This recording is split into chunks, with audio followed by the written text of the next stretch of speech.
Elle avait en fait un plateau avec plein de petits repas dans un quartier qui est quand même très vieux. Vous êtes sûr que dans les mois qui suivent, hype un petit peu cool qu'il va falloir aller visiter. Oh, surtout des filles, on va pas se le cacher, qui me regardent de partout. Effectivement, ça pique un petit peu. Petite tuerie, très légère copie de Gundam, un petit endroit rempli de curiosité. Comment vous dire? Il a encore moins de goût et je comprends pas.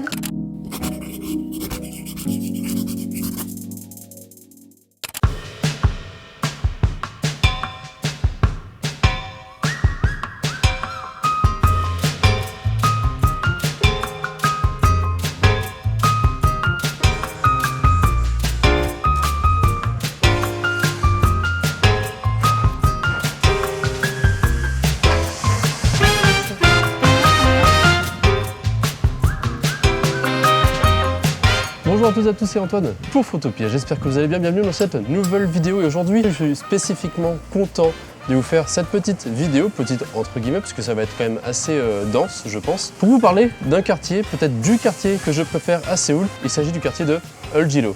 Alors oui, bien évidemment, avec ce petit paysage un peu autour de moi très industriel, ça donne pas forcément envie, surtout au niveau touristique, j'ai envie de dire au premier abord, mais je vais vous expliquer un petit peu pourquoi ce quartier est sûrement mon quartier préféré de Séoul.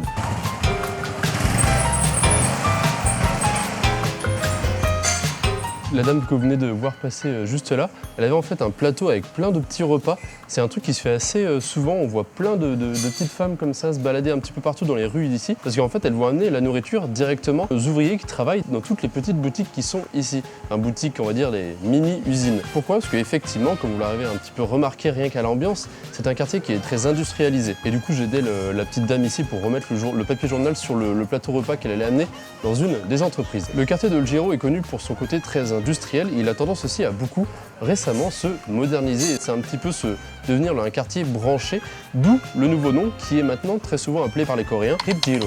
Hipjilo, Hip c'est pour le côté cool on va dire du quartier. On va aller voir un petit peu tout ça, peut-être que ça va plus se pencher sur la soirée pour que vous puissiez voir un petit peu plus les endroits un petit peu plus cool et jeunes où les Coréens ont tendance à sortir, histoire de vous montrer un petit peu tout ça. Donc on va se balader aujourd'hui dans tout le quartier d'Eulgilo que j'aime beaucoup en vous montrant bien sûr toutes les photos que j'ai pu faire ici. J'en ai des centaines et des centaines, c'est ultra photogénique et j'adore ça. Voir un petit peu comment le quartier s'organise entre les coins cool et les coins plutôt industriels. Et ça sera aussi l'occasion pour vous de noter toutes les petites adresses que je vais vous mettre ici qui peuvent être très cool pour emmener vos amis tout comme vos dates.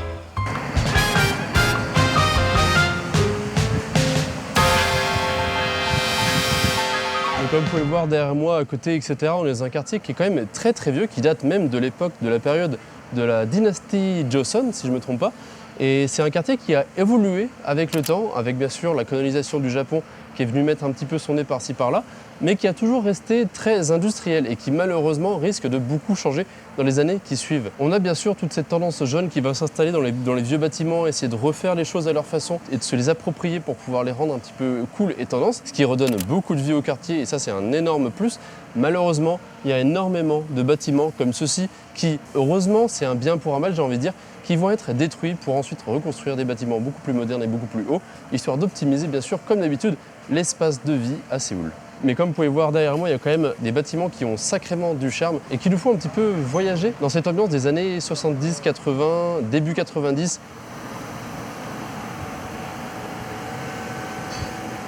Et si vous avez l'œil attentif, il y a peut-être des coins que vous allez pouvoir reconnaître depuis la vidéo portrait que j'ai fait avec Rachel et Emma, qui se trouvait dans tout ce quartier-là. Vous allez pouvoir voir encore plus en détail un petit peu l'ambiance de ces lieux.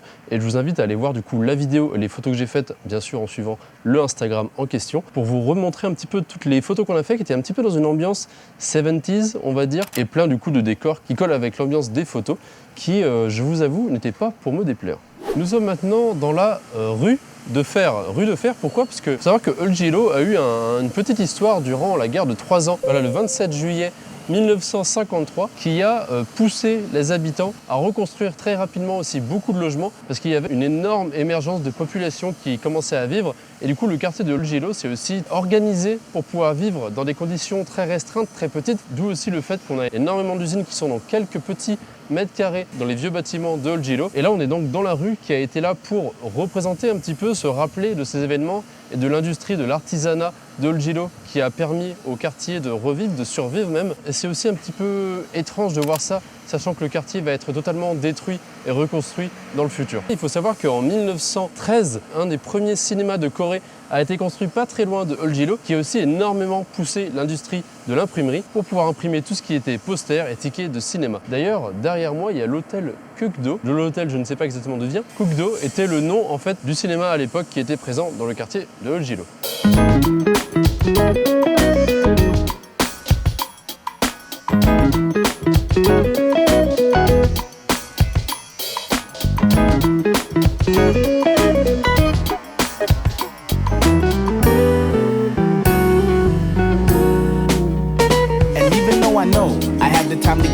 The pain will go away and dry the hidden tears. I chose to love you more, cause heart breaks my flame. That girl that came before you was never my thing. And even if I could, I would never call it that.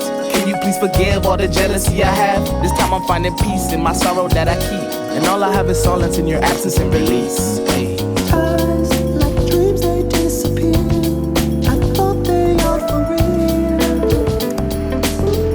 Nous sommes toujours ici à Olgilo, mais ici plus précisément à Sewon Plaza. Désolé, à chaque fois je ne me rappelle jamais les noms, c'est quand même quelque chose en Corée. Donc nous sommes ici principalement pour vous parler de Sanga. Oh my god, à chaque fois ça va être une horreur pour tous les bâtiments. Un bâtiment qui a donc été construit en 1968, qui est surtout basé sur le shopping, la vente de matériel informatique, électronique, on va dire en tout genre, qui va pouvoir vous faire montrer un petit bond dans le passé pour tout ce qui est l'électronique, c'est-à-dire les enceintes, les télévisions. Vous allez retrouver plein de petites choses, donc autant des magasins qui vendent des pièces neuves comme de l'occasion ou des réparations si jamais vous avez des choses à réparer.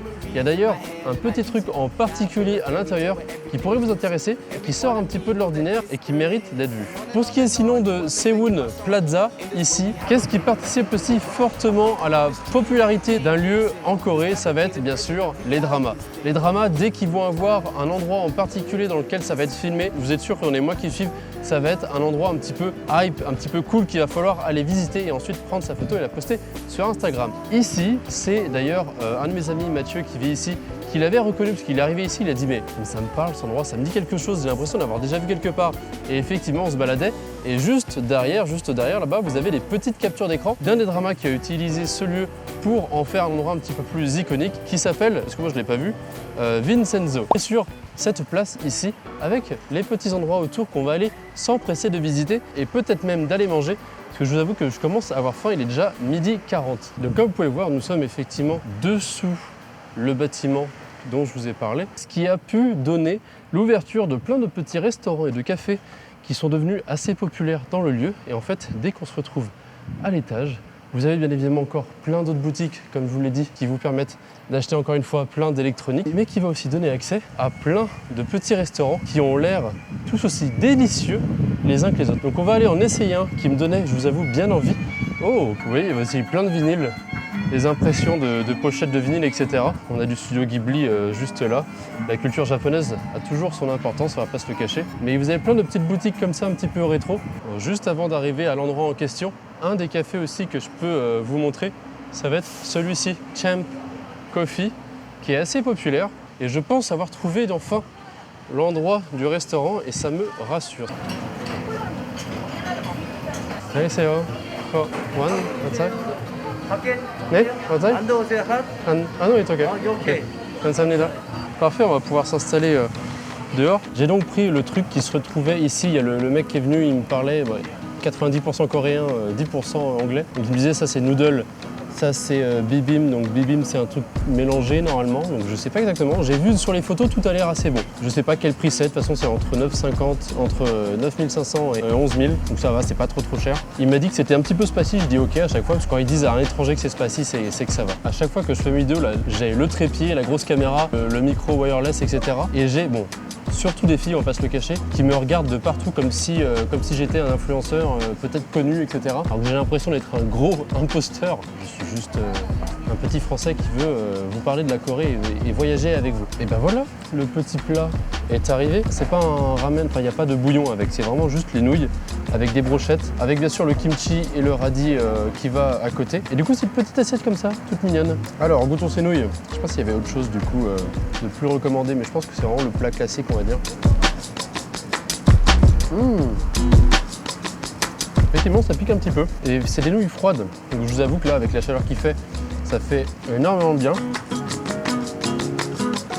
Les brochettes qui me rappellent l'Asie du Sud-Est, c'est un petit peu à peu près le même goût. Les nouilles sont super bonnes.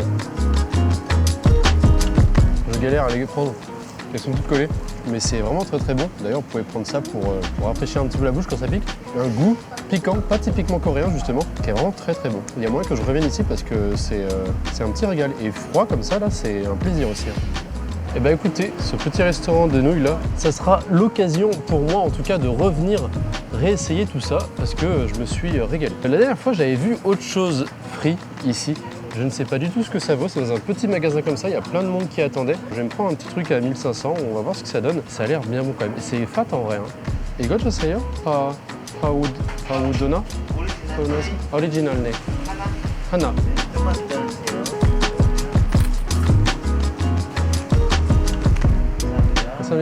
Ben voilà, on va pouvoir goûter. Je pense que c'est juste une espèce de pâte en fait. Oh, c'est d'une douceur, c'est très sucré. Ça me fait vraiment penser au churros, sauf que la pâte est plus voluptueuse, plus aérée, j'ai envie de dire. Je vais finir ce petit dessert et ensuite on va aller voir s'occuper du bâtiment au niveau intérieur. Petite tuerie. Encore un truc que je peux que vous recommander.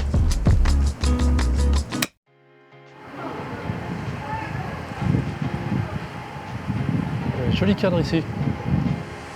Un petit magasin bien sympa ici de cadre. Et c'est étonnant de voir certaines choses, même trucs beaucoup plus européens on va dire.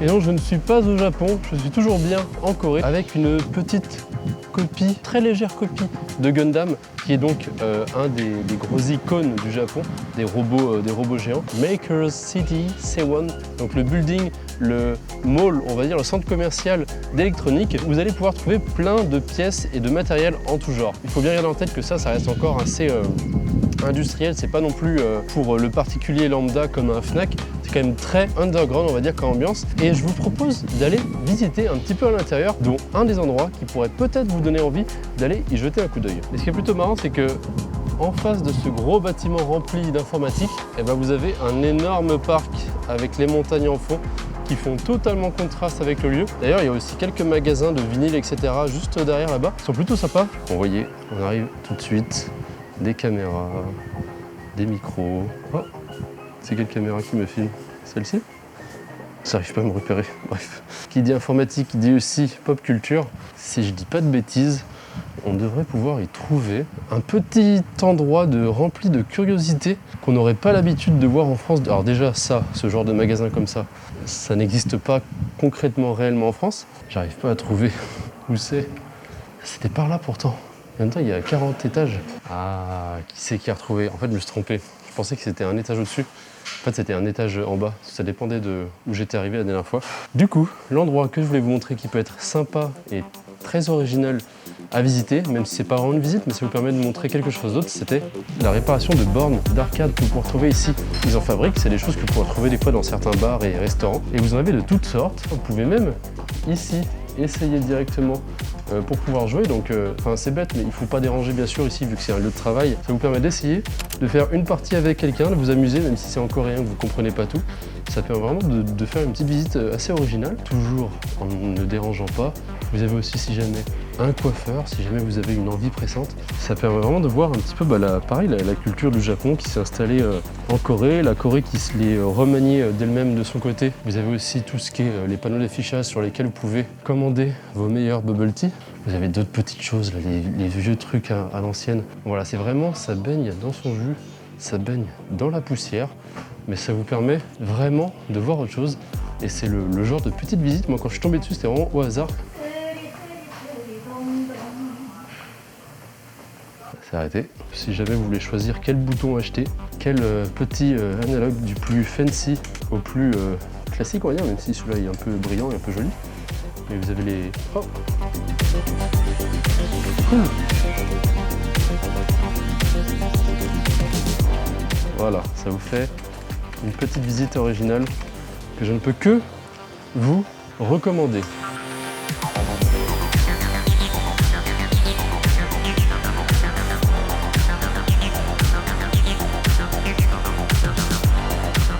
Le magasin dans le magasin. Il y a encore une caméra. Je monte des escaliers ici et je tombe sur un endroit comme ça. Tu arrives, tu t'y attends pas. Et vraiment en arrivant comme ça, en plus là vous le voyez peut-être pas ici, j'essaierai de vous le retransmettre en vidéo, mais il y a une espèce de filtre vert qui s'applique tout là, ça fait vraiment une espèce de lumière cinématographique qui est très esthétique, très jolie.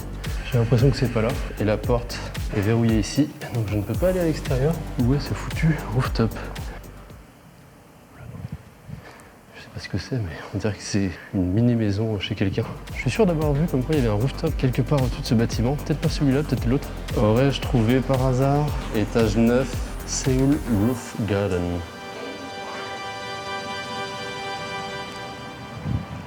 Ben voilà. Oh, ben ça a l'air tout triste. Il n'y a personne. Oh. Ici, tout ça, là, il y a un chantier énorme et qui va être revisité en quelque chose de beaucoup plus moderne, à ce que je peux voir, avec beaucoup plus d'ouverture. J'ai l'impression que ça va être beaucoup d'habitations, surtout. Par contre, d'accord que moi, je m'attendais à ce qu'il y ait un café où on a la vue là, sur toute la ville, sur tout le Gilo. Vous savez, toute la forêt qui est derrière ici. Nous, on vient de l'ascenseur qui est ici. Avec, c'est quand même vachement boisé. Hein. Et les montagnes en arrière-plan, bon, ça, c'est typiquement Séoul, le fait d'avoir les montagnes derrière.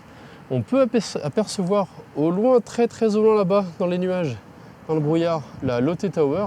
Le rooftop est vraiment sympa, surtout le fait que ce soit totalement ouvert à tout le monde. La ville en pleine émergence avec le soleil qui tape là. Bah écoutez, bref, j'ai quand même envie d'aller prendre un café quelque part. J'ai l'impression d'avoir trouvé l'entrée du café. Oui, c'est ça. Oh, mais il y en a deux. Est-ce que c'est le même, je crois, en fait? Ouais, je crois que c'est le même, hein. Oh, le café et l'endroit est trop joli ici en tout cas. J'allais me reposer un petit peu dedans, boire un petit café et on va parler entre nous. Allez, c'est What will be the best?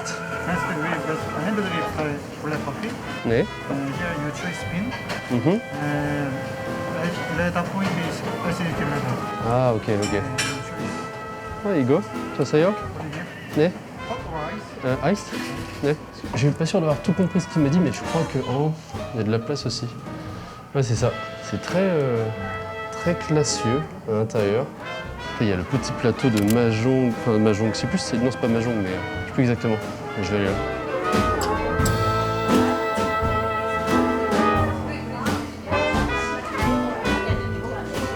Ben, nous voilà dans un des cafés que je voulais visiter. C'est mieux que ce que j'imaginais, parce que je pensais qu'il y avait vraiment que le tout petit coin, que c'était vraiment tout petit. Et en fait, il y a cet endroit-là, il y a l'étage. Vous pouvez même prendre un petit truc à l'intérieur vers là où il y a le bar pour faire le café.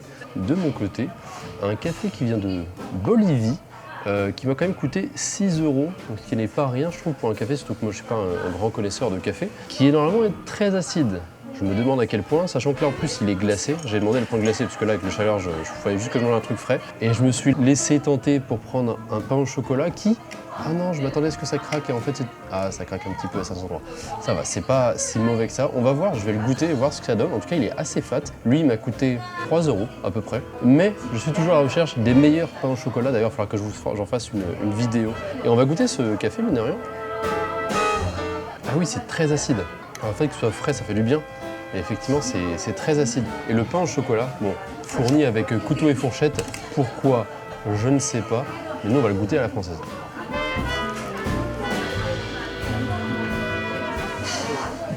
Comment vous dire? C'est fou parce que D'extérieur, là en plus, il a le truc qui s'enlève. Ça, j'adore ça quand ça s'enlève comme ça. Il est vraiment trop beau d'extérieur. C'est encore moins bon que le Deney que j'ai mangé, je sais plus où. Il a encore moins de goût. Et je comprends pas. Il est vraiment joli, hein. Et pourtant, c'est quasiment comme ceux que vous achetez dans les gros packs familiaux à Carrefour, etc. Là. Un petit peu meilleur. Le chocolat a aucun goût. J'ai l'impression qu'on n'a pas des masses non plus. Je vais vous retrouver, moi, dans quelques heures, normalement. La deuxième partie va sûrement énormément se focaliser sur la partie nocturne de Gilo, donc la vie nocturne, histoire de vous montrer un petit peu comment ça vit de manière beaucoup plus jeune. Et pour moi, ça va se passer dans quelques heures. Pour vous, ça sera la semaine prochaine. N'oubliez pas de vous abonner pour ne pas louper la deuxième partie. J'espère que la vidéo vous a plu. Et en attendant, moi, je vous dis à la semaine prochaine pour une nouvelle vidéo. C'était Antoine pour Photopia. Ciao. J'ai eu la chance de rencontrer deux Coréennes, une maman et sa fille qui devait avoir la trentaine je pense, tout juste, et qui m'ont offert cette petite chose, les petits snacks comme ça. C'est sa maman qui m'a montré un message avec une traduction. C'est un cadeau, bienvenue en Corée, machin machin. Sa maman bien sûr parlait pas du tout anglais, elle parlait un petit peu anglais. Et c'est le genre de choses, ça fait déjà 2-3 fois là, que ça m'est arrivé comme ça quand je suis tout seul, que je vais dans les cafés et que je prends ma caméra et tout. Et après, il me disait est-ce que t'es youtubeur et tout. Je me sens toujours mal parce que oui, effectivement, je fais des vidéos sur YouTube. De là à dire que je suis youtubeur, c'est quand même autre chose. Mais puis après, du coup, on a un petit peu parlé. Elle me montrait des photos d'une maison traditionnelle qui était à elle, je pense. Trop gentil, vraiment trop gentil. Et du coup, j'ai ça va me faire un petit snack pour quand je travaille mes vidéos. Écoutez, ça fait juste trop plaisir. Enfin, c'est les petites touches comme ça, les petites rencontres qui donnent le sourire, j'ai envie de dire.